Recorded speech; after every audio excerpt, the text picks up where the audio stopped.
பெத்தாங்களே அது யாரு உங்க அப்பா?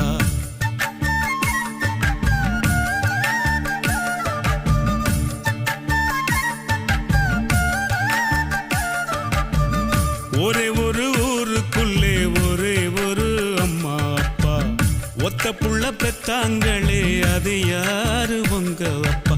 பொத்தி பொத்தி வளர்த்தாங்க.